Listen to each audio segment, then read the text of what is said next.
Et genre ils ont décidé de passer au moment où je vais filmer quoi.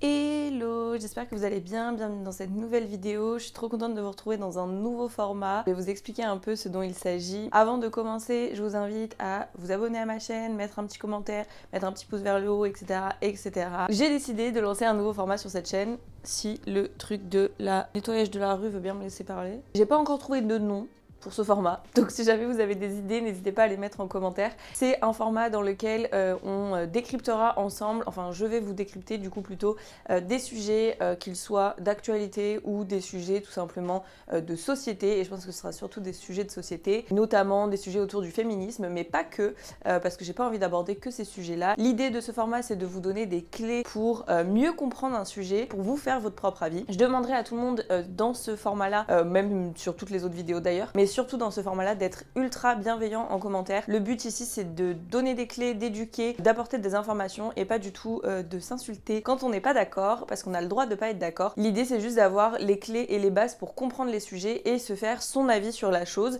même s'il est divergent de celui du voisin. Et j'adore décrypter les trucs, j'adore les études scientifiques, j'adore apprendre des choses, et du coup, bah voilà, je suis trop contente. Et en plus, je pense que dans ce format, je vais pouvoir inviter des gens et proposer des discussions avec d'autres personnes que moi-même, donc ça c'est très très cool. Donc voilà, j'ai hâte de voir comment évolue ce format, et encore une fois, si vous avez une idée du nom, n'hésitez pas à le mettre en commentaire parce que j'ai toujours pas trouvé. Pour ce premier épisode, nous allons parler des boobs, parce que c'est un sujet dont on a déjà parlé sur Instagram ensemble, que vous avez trouvé hyper intéressant et que malheureusement en story je peux pas non plus développer de ouf non plus mes idées, etc. On va parler du coup de la sexualisation des tétons et des seins féminins, mais aussi en fait tout simplement retracer un peu l'histoire de ces boobs, pourquoi on les a sexualisés à l'heure actuelle, d'où ça vient, comment on en est arrivé là, et est-ce que c'est vraiment pertinent finalement de les sexualiser. Pour remettre un petit peu de contexte, vous expliquer pourquoi j'ai décidé de parler de ce sujet par ici. Il y a une étude qui a été faite du coup par l'IFOP dernièrement qui parle de ce sujet des boobs et de la représentation des boobs dans la société. Et dans cette étude, il y a notamment des chiffres un peu alarmants, comme 55% des femmes ont déjà subi des regards insistants sur leur poitrine, 40% d'entre elles ont déjà subi des remarques gênantes ou des insultes sexistes à cause de leur poitrine, et 25% d'entre elles rapportent que leur poitrine a déjà fait l'objet d'attouchements sans leur consentement. Et le dernier petit chiffre qui me saute aux yeux, c'est que pour 20% des Français, des tétons apparents à travers un t-shirt est une circonstance atténuante en cas d'agression. L'idée,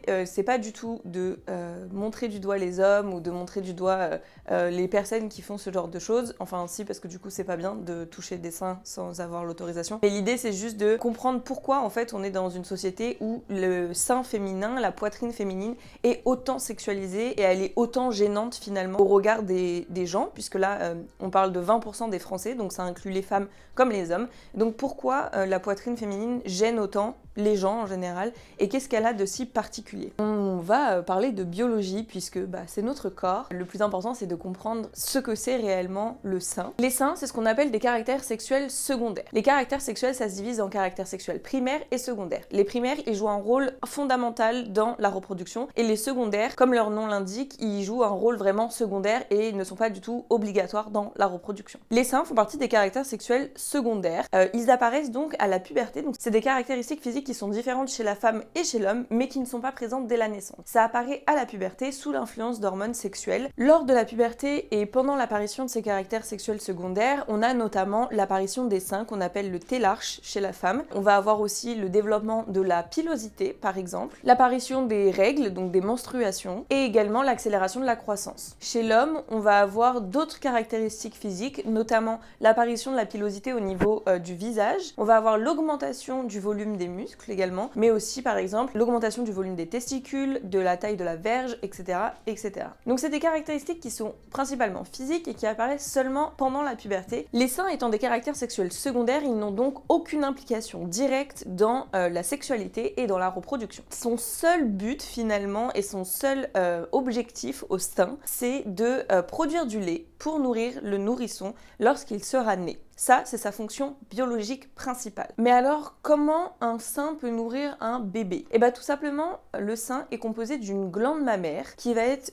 entourée d'un tissu de soutien. Ce tissu de soutien, il est composé de fibres, de graisse et de vaisseaux. La glande mammaire, elle est composée de 15 à 20 compartiments qui sont tous séparés d'amas graisseux. Et en fait, ces compartiments-là, ils vont être composés de plusieurs choses. Ils sont constitués de lobules et de canaux. Les lobules, ils ont pour rôle de produire le lait et les canaux, simplement, de l'emmener vers l'extérieur pour nourrir le nourrisson. La glande mammaire, elle se développe et elle va fonctionner sous l'influence d'hormones qui sont dites sexuelles et qui sont de deux types, les œstrogènes et la progestérone. Ces hormones-là sont typiquement féminines, donc au final, chez l'homme, il existe un sein qui est juste atrophié, alors que chez la femme, il est développé. Ce sein a donc une fonction biologique simple, c'est de nourrir le nourrisson. Il n'a aucune fonction dans la sexualité. D'un point de vue biologique, c'est ça. C'est un caractère sexuel secondaire qui n'a du coup pas de rôle dans la sexualité. Mais alors pourquoi on sexualise les seins féminins? Pour ça, je suis allée faire quelques recherches sur l'histoire de la poitrine de la femme au cours du temps. Et en fait, au début, je voulais genre partir sur une histoire un peu en mode philosophique, la place des seins dans la société et tout. Et en faisant des recherches, je suis tombée sur des trucs genre archi intéressants. Et je me suis dit qu'il fallait absolument que je vous les partage parce que j'ai trouvé ça incroyable. Donc c'est parti, on va voir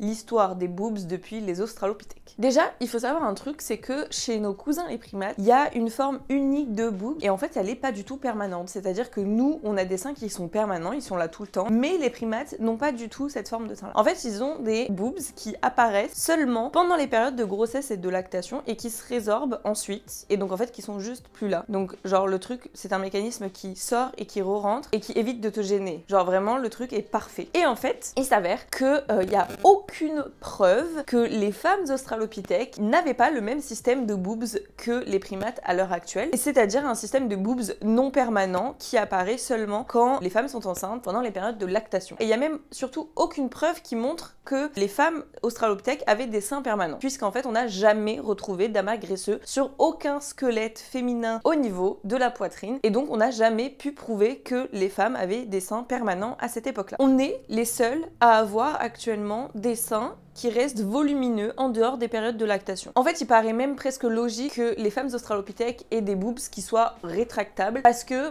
tout simplement, on était très proche du primate. Évidemment, on a potentiellement pris les mêmes attributs à ce niveau-là. Mais en fait, tout aurait plus ou moins changé il y a 2,5 millions d'années à cause des aires glaciaires qui pourraient être à l'origine de la présence permanente de nos boobs. En fait, il y a plusieurs hypothèses à ce sujet-là et les premières, c'est des hypothèses qui sont dites environnementale, tout simplement parce que pendant les périodes glaciaires, forcément la graisse c'est un putain d'atout parce que ça protège du froid, et donc en fait il y a de la graisse qui se serait formée autour des glandes mammaires pour protéger les glandes mammaires du froid et ainsi du coup survie de l'espèce. Ça c'est une première théorie. La deuxième théorie de l'environnement, c'est simplement que le stockage des graisses ne se serait pas fait de la même manière entre les hommes et les femmes puisque les pressions corporelles ne se faisaient pas au même endroit non plus. Le corps ne subit pas les mêmes contraintes et donc il s'adapte et stocke les graisses à des endroits différents. Ces hypothèses-là, elles sont hyper intéressantes et elles sont hyper plausibles, mais il n'y a rien qui les prouve. Moi, quand je lis ça, je me dis qu'il nous manque quand même quelques infos pour comprendre comment c'est devenu quelque chose de sexuel,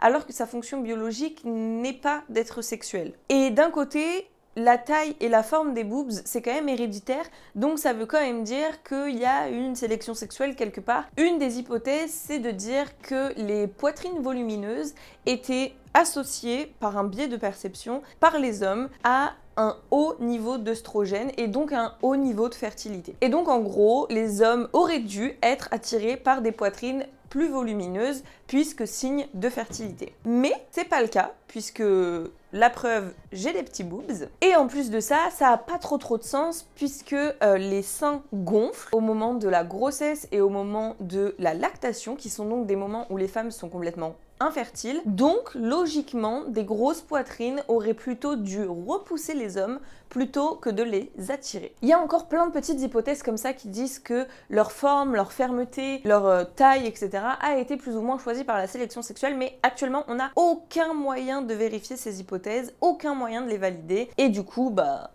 on sait pas trop. En plus de ça, on sait pas trop parce que finalement, à l'heure actuelle, on a quand même des tailles de boobs, des formes de boobs complètement différents les unes des autres. Donc, il n'y a pas vraiment genre de forme ou de taille ou de fermeté, de prédilection qui a été choisie par les hommes au cours du temps et qui aurait peut-être pu être associée à un plus haut niveau de fertilité. Du coup, on est un peu perdu dans tout ça et il n'y a aucune hypothèse qu'on peut vraiment valider. Du coup, pour résumer un peu tout ce que je viens de vous dire, au démarrage, les femmes australopithèques, elles n'avaient pas de boobs. Enfin si, elles en avaient, mais pas tout le temps. Donc c'était archi pratique. Et en fait, c'est devenu permanent chez nous par le croisement de plusieurs choses. Donc la sélection naturelle, donc on garde quelque chose qui aide à la survie, puisque la glande mammaire permet de nourrir le nourrisson. La sélection sexuelle, parce que c'est un attribut qui a plu à l'homme.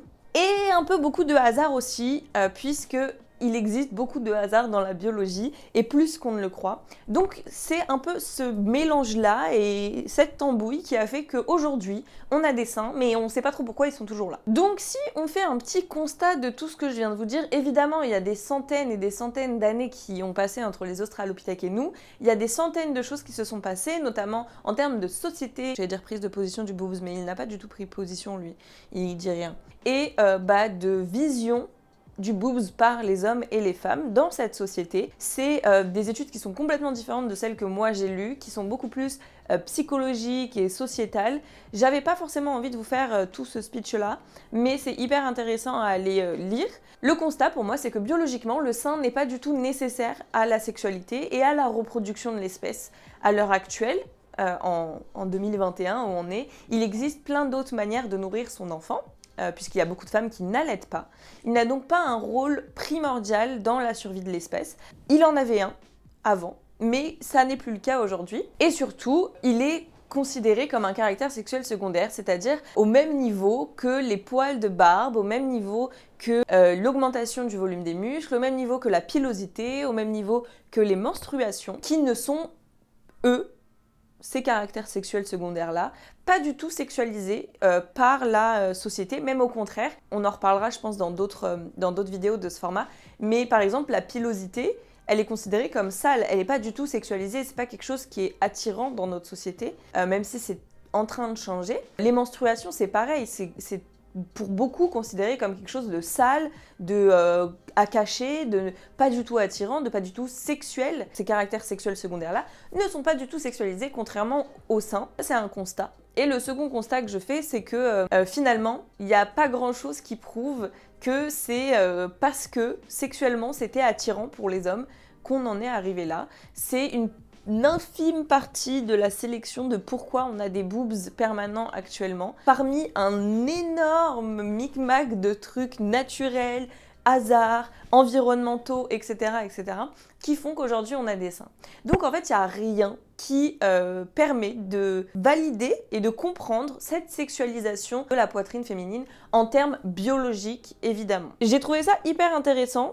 Je savais pas que les femmes avant avaient pas de boobs, des boobs rétractables, et j'ai trouvé ça tellement ouf que je me suis dit que j'allais prendre cet angle-là pour vous parler des seins dans cette vidéo. Pour conclure, je dirais arrêtez de sexualiser les boobs. On a tous des tétons qui sont quasiment identiques. Les boobs, ça vous a nourri quand vous étiez petit ou pas, mais dans l'idée, ça aurait pu. C'est grâce à ça que vous avez mangé, donc ne crachez pas dessus. C'est vraiment une conclusion de merde. N'agressez pas les gens parce que on voit leurs tétons à travers leur t-shirt, c'est pas bien. C'est pas bien d'agresser les gens de toute manière. Je sais pas du tout comment finir cette vidéo. J'espère que ce nouveau format vous aura plu. J'espère vous avoir donné assez d'infos. J'aimerais bien faire des trucs encore plus longs et tout, mais en fait je suis toute seule pour faire les vidéos et si je dois faire encore plus de recherches, si je dois écrire encore plus, si je dois monter encore plus et tout, je pense que je meurs. J'espère que ce nouveau format vous aura plu. Si vous avez un nom qui vous est apparu pendant la vidéo, n'hésitez pas à le mettre en commentaire parce que j'ai toujours pas d'idée. J'ai grave kiffé travailler sur ce format.